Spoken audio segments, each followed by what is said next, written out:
So grateful for Mm. the adversity and the challenges that I've been through over these last 2 years, because I'm going to tell you something right now.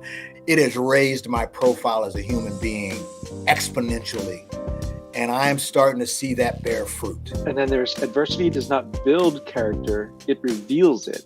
And then to build off of your other piece of it, right? It's like be grateful for adversity, for it forces the human spirit to grow. You can't let other people define whether you are or are not great. You really have to believe in yourself. And even if you're having some periods of self doubt, to say, I am the greatest. Whatever your craft is, I am the greatest. So I think it's critical that you give yourself some grace, be patient. Most importantly, is what is it that you truly value for you? And those are the things that are going to set you up for success and also for greatness. Today, we're going to dive into the foundation that every successful person sets, and that is commitment, and the importance of having and starting with a firm foundation of truly being committed in whatever it is you want to achieve in life. So buckle up. I've got a great panel with me today, and we're going to dive right into it. So let's get started. So let's dive right into this. This is a very important topic. It starts with the foundational piece, right? Any building you build, you must start with a solid foundation. And one of the things I think that's key to that for what we talk about with personal growth is wrapped around how committed are you to actually achieving what it is you set out to do. But that being said, there's two terms that get thrown out a lot. One is greatness and the other is success. So my question to each of you, and Vince, I'll come to you first, is give me your thoughts. What is your definition of the differences between greatness and success? You know, I don't I don't actually know if there is a difference really. Um, I think for me, when I hear the word success or the concept around success, it's commonly used in my own journey, my own goals. So my success, my journey, and how I view success. And then when I hear the word greatness, it's usually used in the context of, let's just say, someone I'm talking about someone. It could be an individual who has done something for society, for our culture, to which we define as greatness. So that person could have accomplished something, a great feat and whatnot, through different stories and journeys of perseverance to achieve whatever we define as great. The hero's journey piece of it too.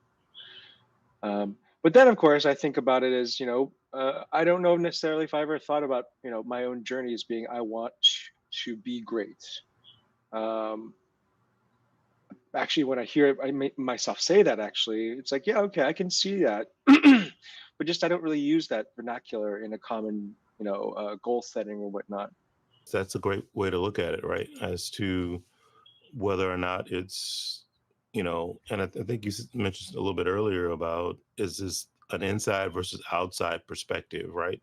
So the world, other people around you may see you as great, but the thought of success is, I think, more internal. Is that kind of more how you see it, or is it even deeper Yeah. than that?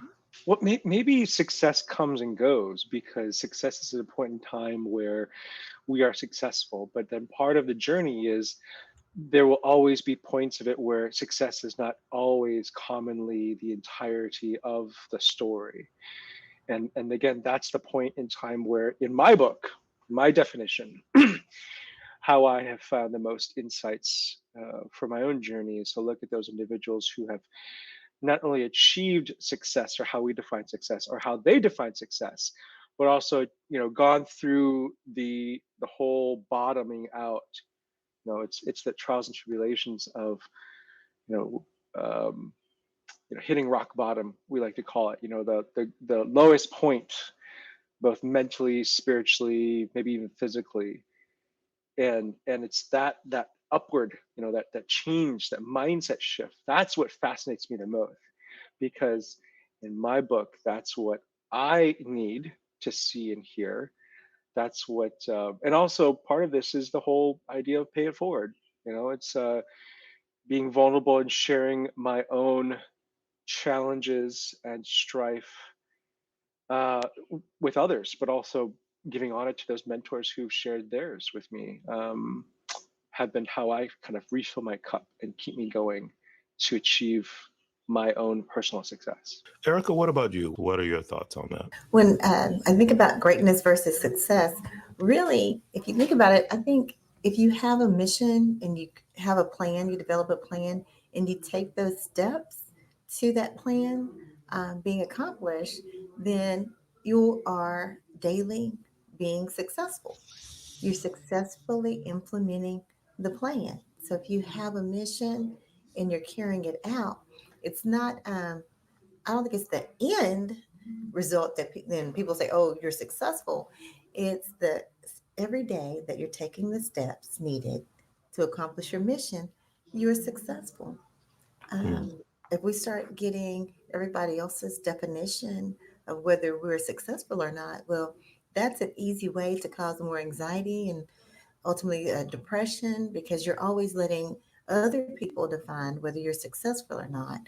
But if you define success as every day, I'm taking a step forward.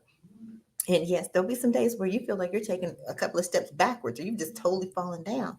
But if you get up and you keep moving towards that mission being accomplished, you are successful. We can't let other people define whether we're a success. And as far as greatness, I think all my life, I always had boxing in the background of our living room. And remembering just how Muhammad Ali always saying, even in his lowest points, I'm the greatest. I'm beautiful. I'm the greatest. And so, greatness, too, you can't let other people define whether you are or are not great. You really have to believe in yourself. And even if you're having some periods of self doubt, to say, I am the greatest. Whatever your craft is, I am the greatest. And really do the work to be great. And like Muhammad Ali, had some setbacks, but he kept saying, I'm the greatest. I'm the greatest. I'm the greatest. And then eventually he said it so much. And were there other better boxers? Probably so, right? I don't care what anybody says. Probably so. But he kept saying, I am great. I am great. I am great. And he kept saying it so much till now the world says it. So you have to measure and you have to measure and call yourself out, not just for the negative things that you might hear in your head, but you have to call yourself out that you're great yourself. Absolutely right. 100%. 100%. That's pretty cool. Yeah, it is. Chris, what do you think about that?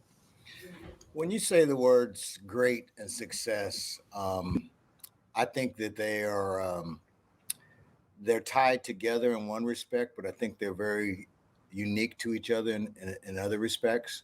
So, like one of the first thing when you said great and success, first thing I thought of is a lot of times great and success is tagged in the sports world, and we hear it every day. That's a great player, and I'll be honest with you, Goat. no, no, no, Yeah. we're not even there yet. Okay, we're just at the great part of it. Goat is a whole nother. That's a Level. discussion for another day.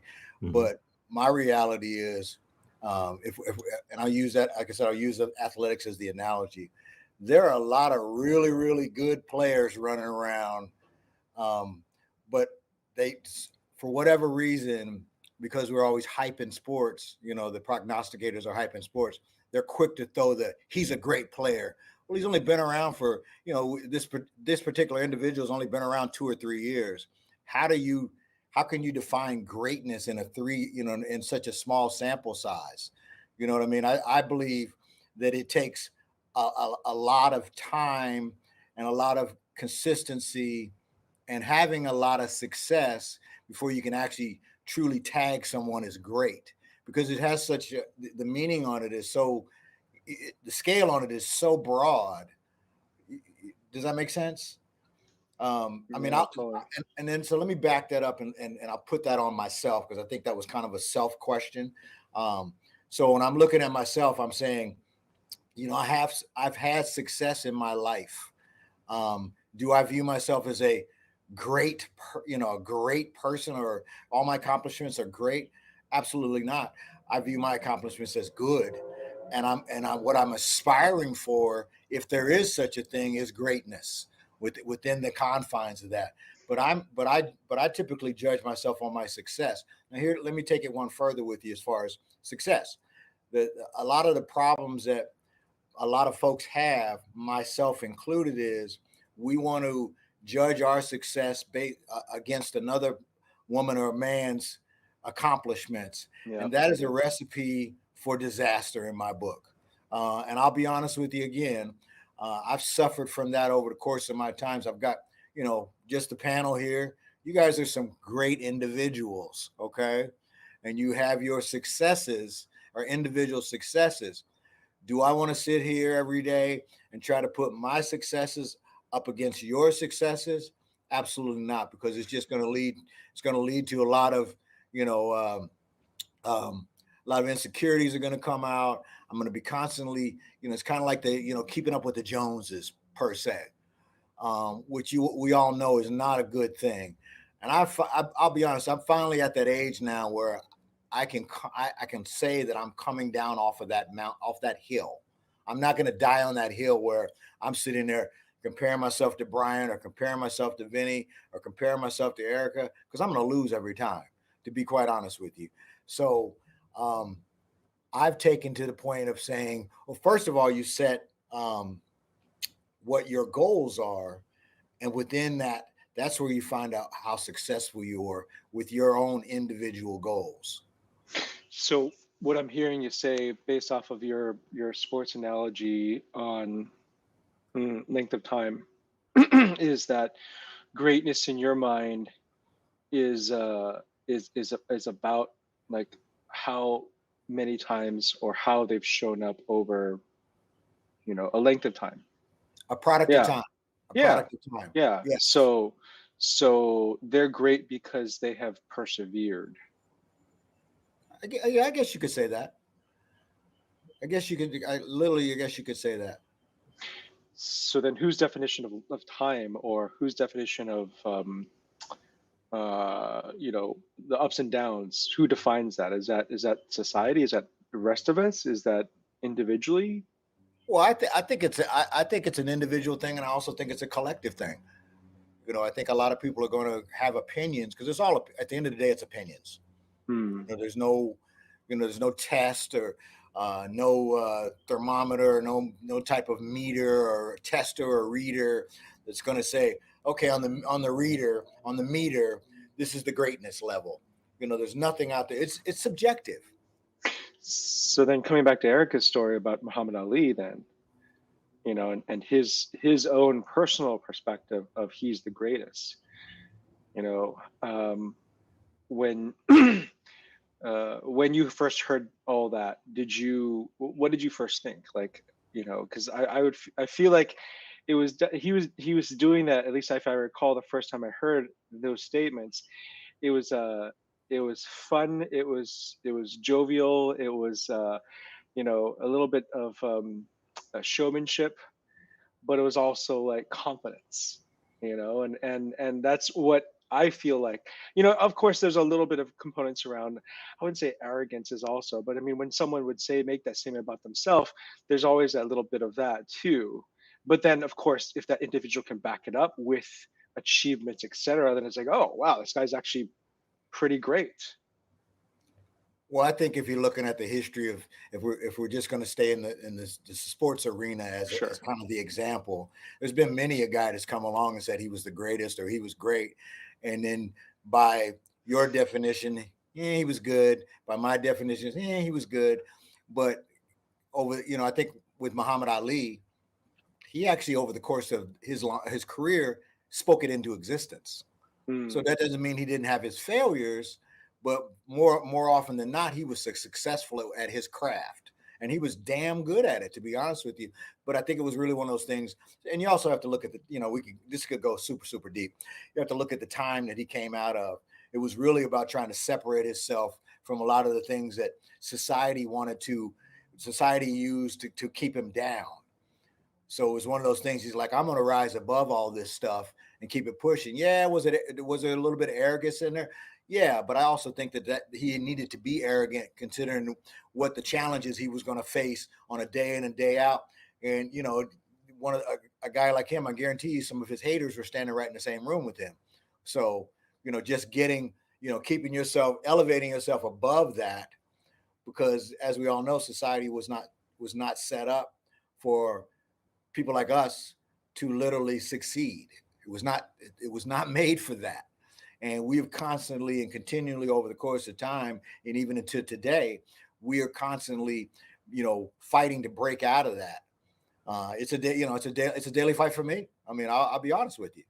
So you have to understand some of those undercurrents. Let's use that word. Some of those undercurrents that people like us face on a day in and day out basis, and you have to be able to, you know, not get stuck in the mud. It's my Um, daily. It's my daily challenge. Let's put it like that. on that same note, when we're talking about athletes, even in the boxing world, a lot of the athletes are coming out now talking about the abuse that many of them endured as boys in the boxing world, the sex abuse. And when you consider now that you still have these young men and now some young women coming up saying, I am the greatest, they're still going at their craft, they're still fighting. Some of the things that those male athletes in the boxing world had to under that they had experienced are very similar to what everybody else experiences outside of the boxing world. And Mhm. they've somehow trained their minds to focus in on their craft and still not let that stop them from thinking that they have powers to be great and they can execute. And I think a lot of us can take a page out of their playbook because when people are watching the past, a lot of people are coming from different experiences and they're looking for some answers or they're looking for some glimmers of hope or some tips on how to cope through what they've been through. But I think some of the boxing champions, some of the champs, really have some wise things to share about how to overcome things that have happened to you and how to overcome doubts that you've had about yourself and how to overcome financial issues. So when we talk about how to be great, we talk about a lot of athletes, but athletes in particular have been largely abused, mistreated, exploited, and they really have a lot to share with all of us about how to walk through that valley and come out at the end sane. And I get that that's something that's in the forefront of your mind, Erica. The abuse. I think we're seeing now that abuse comes in a lot of different packages, and it comes in a lot. It's in a lot of genres of life. Now we're starting to see it in the entertainment world. That is really, I mean, it's really starting to come out. Within the acting community, within the musicians and the hip hop artists and all that kind of stuff. Some of the crazy stuff that's coming out. And I think the point I'm trying to make is part of the success is what kind of support system you have, what kind of people do you have around you, who's in your ear. Vinny and I talked about. I think we talked about that some last night a little bit, and we talked about that over the last couple of days when I was talking to you about challenging me, and you thought it was a negative thing. Remember when you said, "So you're upset?" And I'm like, "No, I'm trying to tell you. I'm acknowledging the fact that you challenged me." And I'm not saying I didn't say there's nothing in that conversation that said that was a bad thing. I was acknowledging the fact that I see it, and I didn't tell you to stop. Did those words come out of my mouth? Stop, Vinny. I just said I'm recognizing today that you challenge me from time to time, and I probably should have just said thank you. Okay, life is competitive. I mean, I don't know how to be more simple about that. Life is super competitive at every turn. That's one thing I love about golf. We compete. I think we're all competing, but it's a quiet competition. So my goal to go out and play golf every day is to have a great round for me.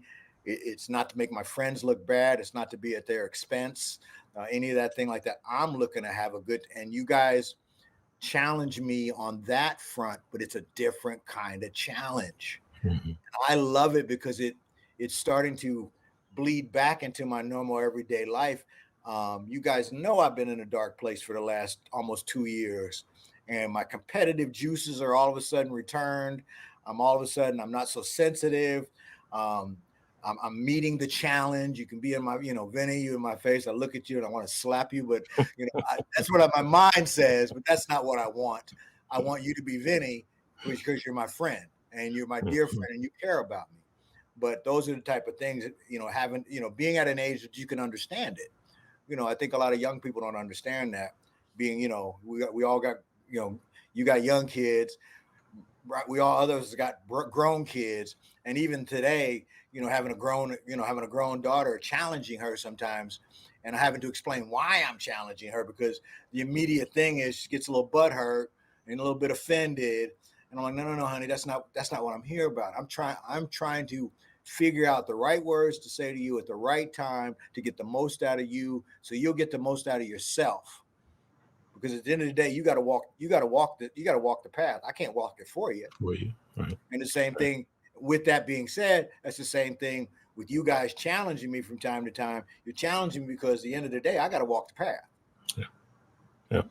So let me jump in right here because everything you guys have shared, I think, is right on point, and a lot of it is perspective. A lot of it is internal to yourself as to what you think success versus greatness is. But what I want to say is, I think one of the differentiators with greatness is the term adversity. And over a period of time, as Chris said about an athlete like Ali, for example, which is what Erica was talking about, people forget that he had his title stripped and didn't box for 3 years. How many people can come back from the profession that they love and get themselves back not only physically but mentally to a space to be competitive, much less become the champion again? So that level of adversity to me equals someone who deserves to be called great, if that makes sense to you. So I think there's a correlation between the two. Another analogy with sports, talking about Tom Brady, and I'm not a Tom Brady fan or fanboy at all, but when he was with the Patriots, everybody was like, well, it's the system and it's Belichick and blah, blah, blah. And he leaves, goes to Tampa Bay. And what does he do? The very first season with a brand new franchise, he wins the Super Bowl, right? Okay, well, that's some adversity that's lumped on his shoulders. He has proven that a lot of the success that's there is about him and his personal greatness and his personal leadership, right? So I think that's a key component to it. I want to use this spot to transition because I have a trivia question for everybody here. And oddly enough, and thank you guys for using athletics as what we've been talking about, because the question is wrapped around that. But what I want to frame it in is this, and that's about mindset, because I think your mindset and your personal belief systems are key, whether you want to call it greatness, whether you want to use the term working towards your success. Both of those things need to be rock solid. Your personal belief system and your mindset needs to be in the right place. So here's the question. Everyone knows who Babe Ruth is, right? What is he famous for? Home runs. Home Home runs. runs. Yeah. How many home runs did he hit in his career? Does anybody know off the top of their head? In his 749. career, 714. Close Seven enough. fourteen. Okay, yeah. Yeah. 714 home runs in his career. Better question. How many times did he strike out? Over 2,000. I know that. I know it's a pretty large Not number. not quite 2000. Is 1330. Okay. So the point there is this. He struck out almost twice as much Yeah. as the home runs that he hit. So you think about that and you go, is that a success? Is that greatness? Is that a failure? In his Mm, own mind, he had to understand that I'm not going to hit one out of the park every time. As a right. matter of fact, it's going to be 2 to 1 the opposite direction. Then I'm going Hmm. to go up there and swing like a duck and land on the ground and miss the ball.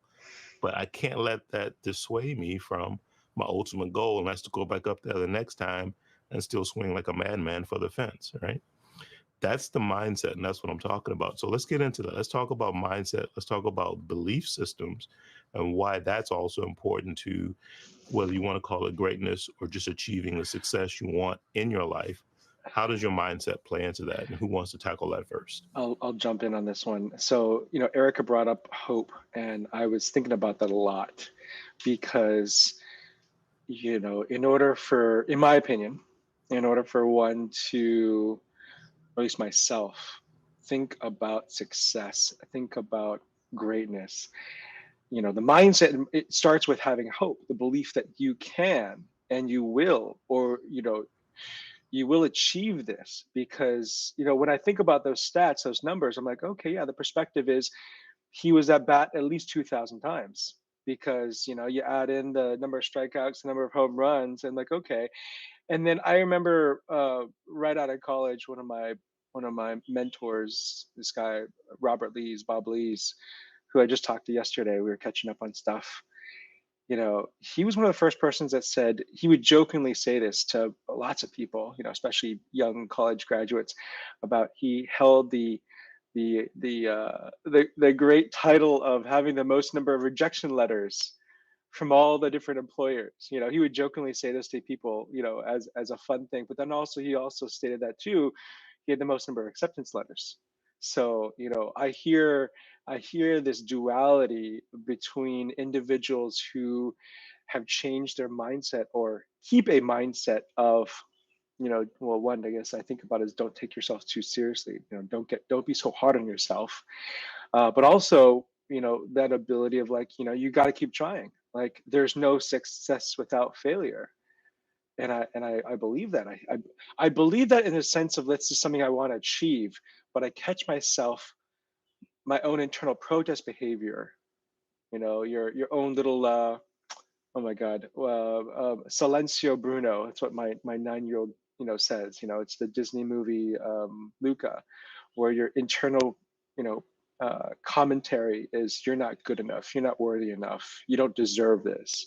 Yeah, I think if we consider failure as a challenge rather than just the end or a disappointment as a challenge or like a little rock that we have to hop over, that we have to crush to move past, um, I think it can make it not so impactful on our self beliefs. If we keep saying, I am great, and we keep making steps that's needed to accomplish what we're trying to accomplish, then if we have a little setback or a big setback, it's not going to be so much of a blow to us if we just say, okay, I'm going to keep going. I'm going to keep going. Not, and we shouldn't think of a failure as what other people may coin as a failure as the end, because it's not. My immediate thought was, now, I'm big on using different words for different situations. The English language is such a vast language, with a lot of interchangeable parts. And one of the things that I've been working on is staying away from the word failure. Okay. Mm. I would rather use challenges or adversity, things that aren't long. Because for me, failure implies I'm done. I mean, that's what it implies in my mind. I'm not done. I'm just getting started, to be honest with you. So, like I said, I look at every bump in the road, every situation that comes along, and we're obviously talking about bad because good is just good. But any bad situation you come off, it's just a challenge. We talk when I write things, when I talk about things, my daily challenges. So, in other words, in my mind, what that emotes is that it's just a challenge, and I can get past it. I think adversity builds character. And if you've never had any adversity in your life, you are missing out on some of the best parts of life that what life has to offer you. If you can't lean into your adversity and know that there's always the other side. That's one thing I had to make. I don't know if I made peace with it, but over the last few years, with everything that I've gone through, like I said, I mentioned earlier, I've been in a dark place for we'll just use 2 years. But the thing that I kept gravitating to from a mindset was, I've been in a lot of adverse situations over the course of my life, starting as a child, and I always got past it. I didn't always know how I was going to get past it, but for whatever reason, I got past it.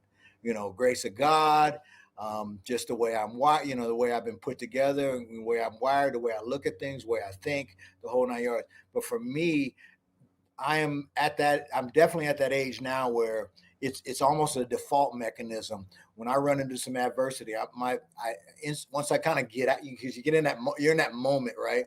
Where you're kind of like, oh shit, it's going sideways on me, right? And then you calm down, take a deep breath, but it always rectifies itself. As long as I put in the time, the effort, and the energy. And sometimes that means I need help. I need it. I need to lean on my support system to get by. As long as you don't forget those steps, forget the things that you've typically, you have to go back to. Well, I was in trouble 5 years ago, or I was in trouble 10 years ago, and this is how we got out of it. And you have to be able to, you definitely can't have a short memory. You can have a short memory from the standpoint that you keep it moving, but the idea that like I said, higher power, whatever you want to call it, I've always come out on the other side. And until I don't come out on the other side, my belief system says I'm coming out on the other side. And probably I'm going to come out better than I went in. I like what you said, adversity builds character. And I'm like, that sounds like such a good tagline when I Googled it. And it's interesting. There's that. And then there's adversity does not build character, it reveals it. I was like, well, that's kind of cool. And then to build off of your other piece of it, right? It's like, be grateful for adversity, for it forces the human spirit to grow. For surely the human character is formed not in the absence of difficulty, but in our response to difficulty. So yeah, that's good. I like that. Can I add in one last thing? Yeah, do it. I've been thinking, like I said, I don't want to beat this drum too hard, but literally, and you guys know because you've been with me on this journey. So it's not like I'm telling you something you don't know or haven't experienced with me, but I'm at a point now where I am so grateful for the adversity and the challenges that I've been through over these last 2 years, because I'm going to tell you something right now. It is in my estimation, it has raised my profile as a human being exponentially. And I am starting to see that bear fruit. And that's the beauty. That's the beauty of this, because you can get caught in that moment, in those moments where you're kind of swirling. And I'm not the only one. We all have it. And I guarantee you, I walked out in the street right now, and I polled 100 people, 15 of them going to say that they're going through something or something like that, and they don't know how they're going to get out of it. Well, for one thing, just don't quit. Okay, I saw that somewhere the other day where it said, just don't quit. Don't quit. As long as you don't quit, you're going to keep moving. You're going to learn the lessons you need to learn. You're going to grow from it, and you're going to be so much better from it. And I'll be honest, over this last week to 10 days, I have come to that conclusion that I am about to step into some of the best living in my life. I don't know how that's going to happen. I don't know who's going to present, because, I'm looking for a job right now. I don't know who's going to present me with that opportunity, but in my heart of hearts, and the way my mindset is today is it's about to be good on some level or form. Success is about to refine me again, and is going to plug me into this situation, and I'm ready to give my all. And that's a departure from where I've been. So I wanted to say that and just kind of announce that to the world. So I think the one thing, going back to, sorry, Erica, one thing doing this is like the mindset piece of it also has to be one of, it's, I guess the question for you is like, is it a complete mind shift change? Because I've had this conversation with a lot of close friends, and I have to remind myself this all the time, where, how we have worked through adversity or success, how we've achieved success.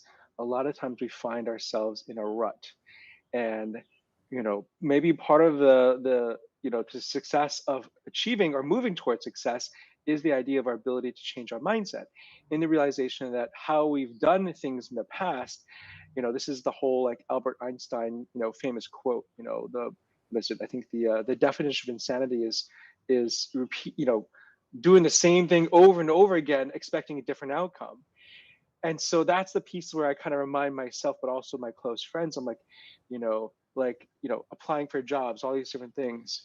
Do it differently, and be open to that differently, because yeah, it's gonna be hard, and it's gonna be a way and a path you've never done it before. But I remember my buddy Ari was the one. He's like, he just told me, he's like, come over to my house, I'll sit you in front of the computer, and I'll literally walk you through how to use Chat GPT to write resume cover letters. And I was just like, I can't. And I said this to you, I'm like, until he opened up his timing and let me do that and showed me how to do this, I was like, yeah, I've heard all this benefit, but I have no idea what that means. And it literally took me 30 minutes of him just telling me what to do. And I kept saying, you can do that. You can do this is amazing. And so I'm like, I want to share that with other friends because that was amazing. Anyways. Well, we have to sit down and do that. Yeah, for sure. Definitely. I mean, I do use Chat GPT, but any tips and help and any even verbal tutorials, I'm all in, because it's really, I'm at a point now where I'm willing to do almost anything that makes sense, that maybe I haven't thought of, to get me Yeah. to the next level, to help me find new. For me, it's finding new success. So this is a good spot for us to transition to, because I want to talk about and kind of Chris kind of led us here, and this is talking about staying motivated.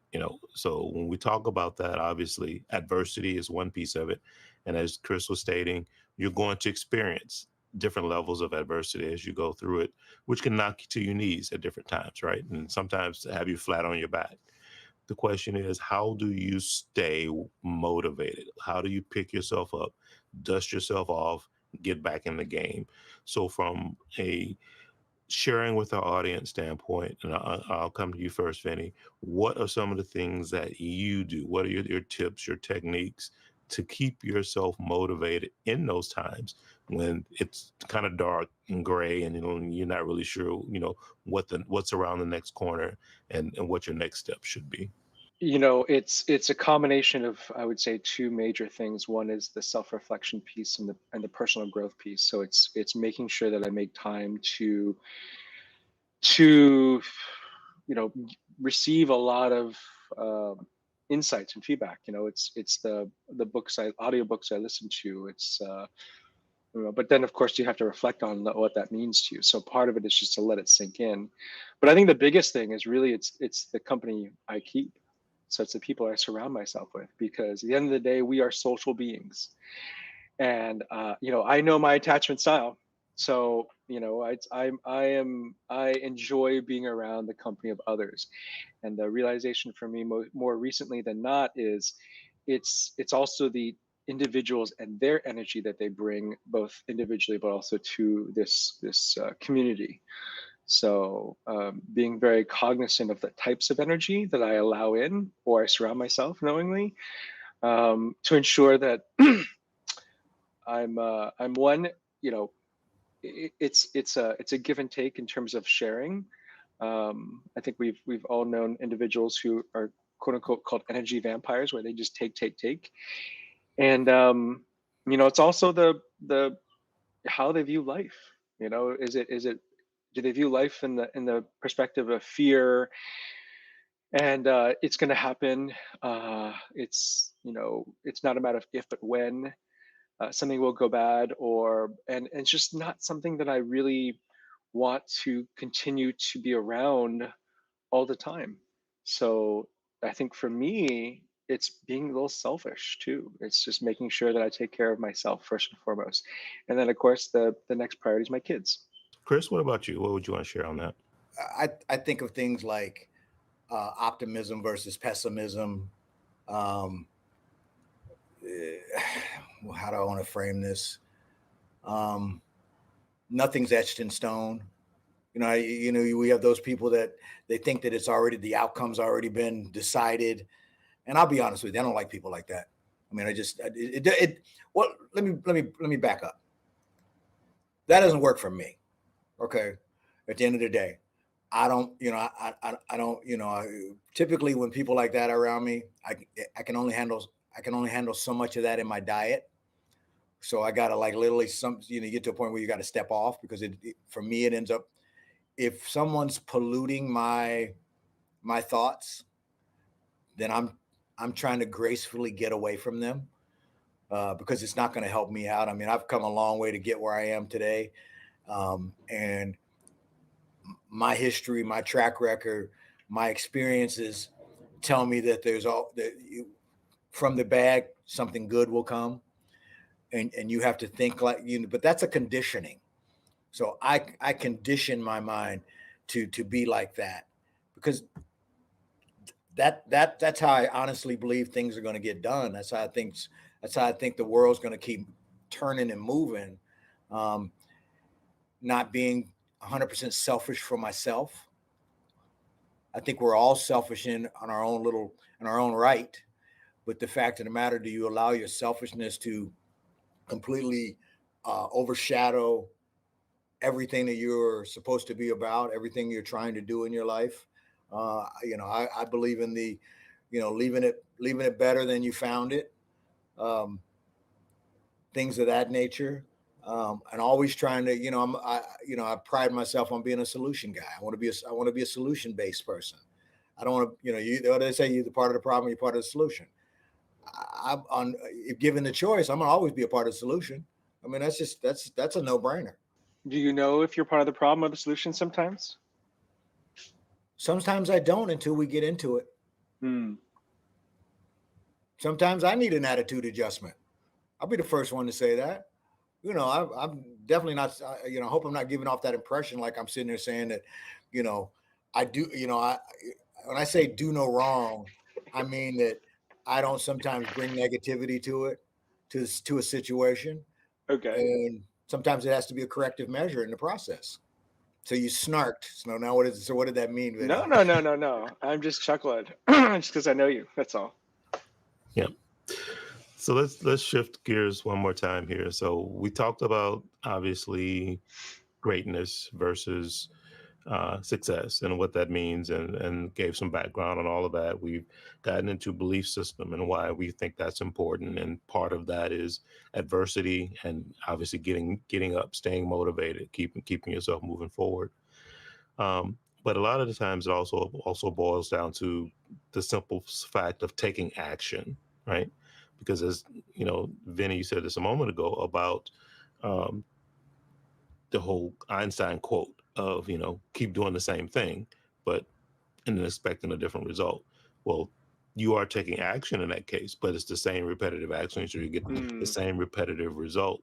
So breaking free from those habitual things is, I think, the most important part. So setting up consistency is a good piece of it, but I also want to say, and Chris, you talk a lot about your habits, right? And how that's foundational for you. So, and that's a good thing because it helps move you forward. But I think a part of that too is maybe also to identify those habits that actually do need to get broken, if that makes sense, right? Because you get 100%. stuck in these loops. So let's talk a little bit about that. The taking the action, breaking the habits, or identifying and breaking those habits that maybe are keeping you stuck. As I hear you talk about this thing, I think of actually my buddy Jerry, who's listening on this thing too, and a lot of that internal mindset shift is how you internally communicate within your own brain, and how you can essentially rewrite or retell or reinterpret what has happened in your past. And I forgot the exact term. It's like yeah, but it's almost like I'll give you an example. That Diver CEO. If for Mm, those of you who haven't heard of this guy, you should check it out on YouTube. And there's this one episode where he's got this lady on there, and they're talking about dating and toxicity and toxic men, and how it's really fascinating because it talks about attachment styles, but it talks about how our own internal process behavior of going through a date with someone, and then all we keep thinking of is, oh, they're not good enough, or oh, I can't be with that person, or oh, but then it flips too, where it's like, I'm not good enough, or I'm not worthy enough. And then part of this rewriting or reinterpret is that we're so used to telling the story from a vantage point of, let's say, there's negativity, there's self-doubt, there's and whatnot, versus saying, okay, well, what were the positive things? How do you I look at the positive of a story and rewrite that story, where it's like, no, actually, that was great. That was all that bad stuff, that was actually great. There's always positivity. This And it's our own internal view of that, because gosh, I think when I actually think about situations, I'm like, well, actually, it wasn't bad at all. It was just my interpretation bad, or my thought of bad, or maybe I was overthinking it too much, which I do a lot. And I think that's the important part of it is that self-talk, right? And we bring that up a lot in our conversations is what is that tape that's playing in your head and where is that coming from? And how are you managing? And obviously, as you go through life and get a little more wisdom, a little more age on you, editing that particular track that's playing in your mind, that's a key component of it also. So let's not forget that piece of it's an ever evolving script essentially that's running. And I know, Chris, for you, as you said, these last few years, you have been in a space of really trying to regroup and restructure and move yourself forward. So now let's look at it. Action steps. What is your um, action plan? What is your level of commitment to move yourself forward? And how have you started to frame that for yourself? Well, one of the first things I've done is to push out some of the what I've kind of come to the conclusion is that I've allowed a lot of outside forces to affect my internal Mm, situation, and whether it's through the dating, or it's a family member, or it's a work affiliation, anything. But I've allowed those folks in one way or another to deter what my mission was. Now, maybe part of that was the fact I didn't know what my mission was. I'm at that point now. I'm like, I can kind of see my life where I'd like it to go. Part of that is reevaluation. So I've also reevaluated my life. What's what makes sense, what doesn't make sense, what's because success is built on short term and long term.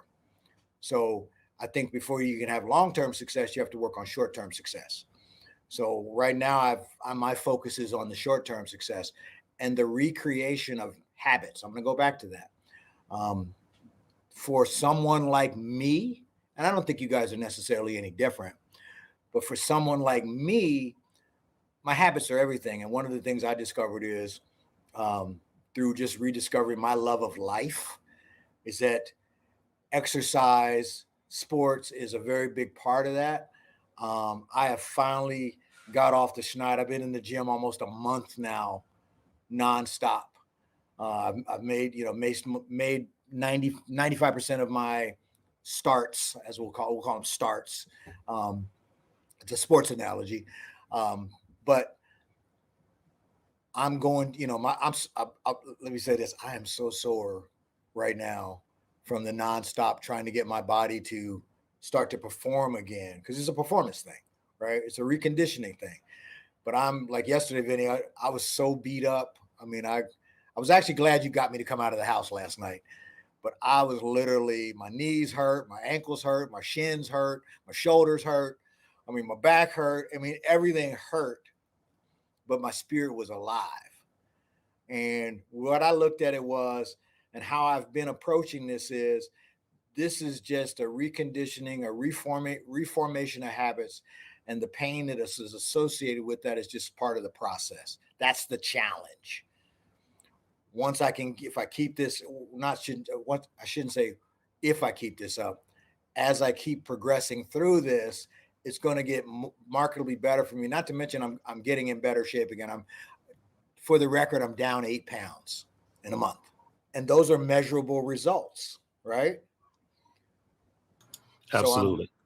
so I'm putting in the work, and you're getting some results. It may not. I mean, honestly, I would love to lose 30 pounds in 1 month, but we all know that's not realistic.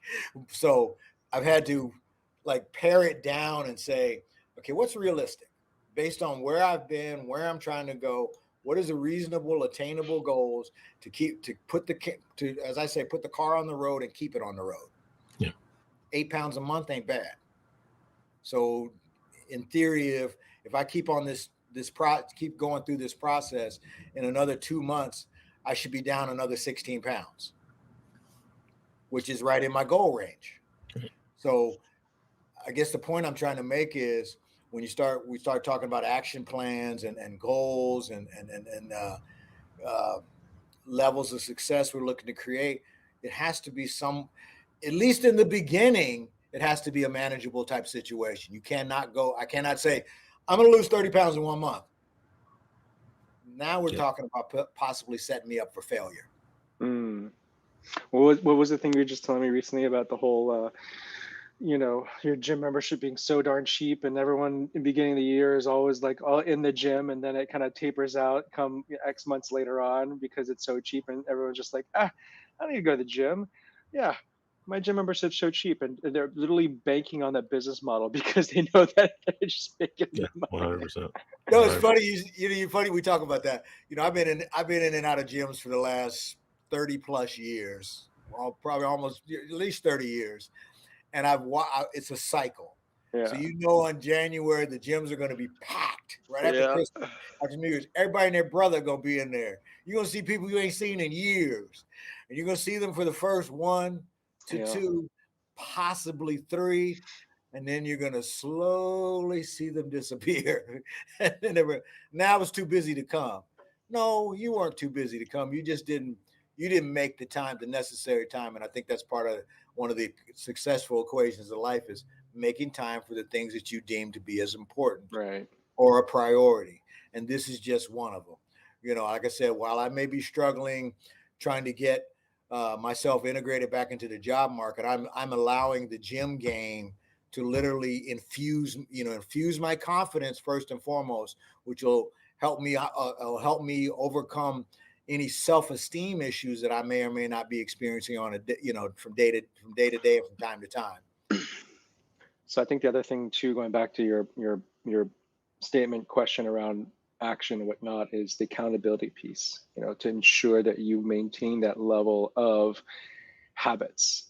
And Chris and I are doing this quite a bit, where it's like daily check-ins, accountability, your accountability partner. It shouldn't be something where it's like you feel like you're obligated, or you feel like, oh, if I don't do it, I'm gonna let someone down, let me down. It's like, how do you find people where there's not necessarily a judgment? Because when there's judgment, then you're like, oh, then I'm not gonna pick up the phone, or I'm not gonna do whatever. There's shame a part of that. So having this level of understanding where you know it's out of love, it's out of support, it's out of you know achieving individual success, however we define that. We're kind of at that point here. I want to do final thoughts. So Mm, we've covered, I think, a lot today, and I think we've shared a lot with our audience and given them some really actionable steps and things to really kind of dive deep into, think about, as far as commitment, success, starting on their journey towards greatness, and obviously staying motivated, as we just talked about. And then the last piece of it is continuing to take those action steps and refining as you go along. On top of all that, and I'll come to you first, Chris, what do you want to share as kind of, these are your final thoughts, take this with you because you think it's really going to make a difference in their journey as they move their way forward? Well, I think if you're just starting out, the thing you have to do, and this requires you to just be honest, be realistic, is you have to start out by like I said, there's short-term success, there's long-term success. But without the short-term success, you have no chance to reach the long-term success. So you've got to create bogeys, as we call them sometimes. We've got to set goals, realistic goals that you can achieve. And obviously you start out with the low-hanging fruit. That will help to build your success. Yeah, you do something that's easy, because it'll start to build repetition, and it'll actually start to cultivate in your head. There's a reward system that our brains have in tied to them, and you want to be able to ring that bell as much as possible, mm, right? So we start out with these things that if you're being real, you can achieve this. but also have the long-term goals kind of in the distance a little bit, to where you can, I don't think you can always see the long-term goal to begin with. You can wish it, you can want it, you can write it down, but it's really about, you know, this isn't complicated. It's really about the reformulation, the reprogramming, because a lot of this stuff, the self-esteem, some of the poor habits we develop. We all. I mean, I've had some poor habits I've developed. I think we were talking about that last night, Vinny. I think we were. Some of the poor habits I developed along the way when I was not in the space that the space that I'm in today. Let's put it like that. So when you're down, that's when that's when your habits start to break down. It's typically what it is. But I just, like I said, I said this earlier in the podcast. Really, what it's about is not quitting on yourself. You cannot quit on yourself. No, I like what Chris said. I think it's really powerful. And again, you know, one of my more recent ahas is the realization that I think most of the people that I resonate with are people that I surround myself are quote unquote givers. They like to give. They versus takers. There's a book, Give and Take, Adam Grant. And generally speaking, I appreciate that because I don't want to have to be. I don't generally like being with individuals who just take, and it's just the idea of respect, but also with that giver component. I've been there. I've seen others who give too much. And it's the proverbial shirt off their back thing.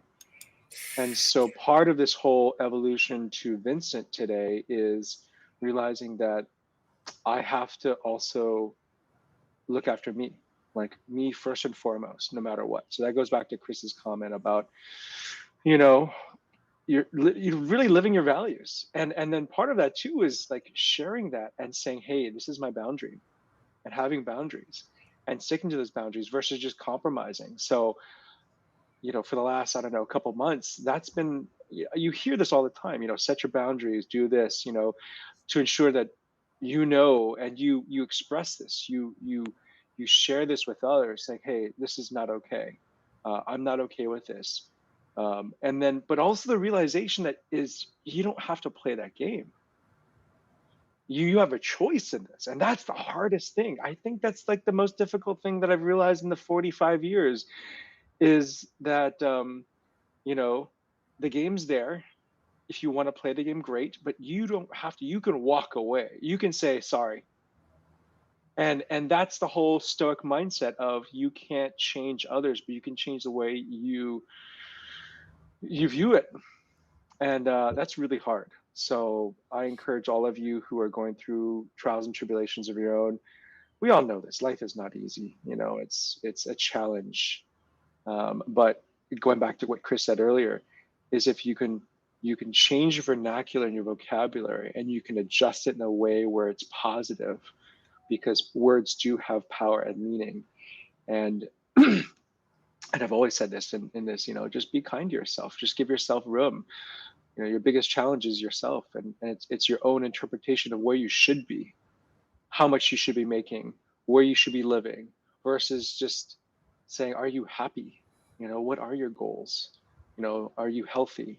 Are your kids healthy? Are they happy? All those things. Because I think my final comment too is, if you are having a problem getting that perspective, there's a really great book called The Last Lecture, Clay Christensen. And it's about this guy who basically realizes he has stage 4 cancer.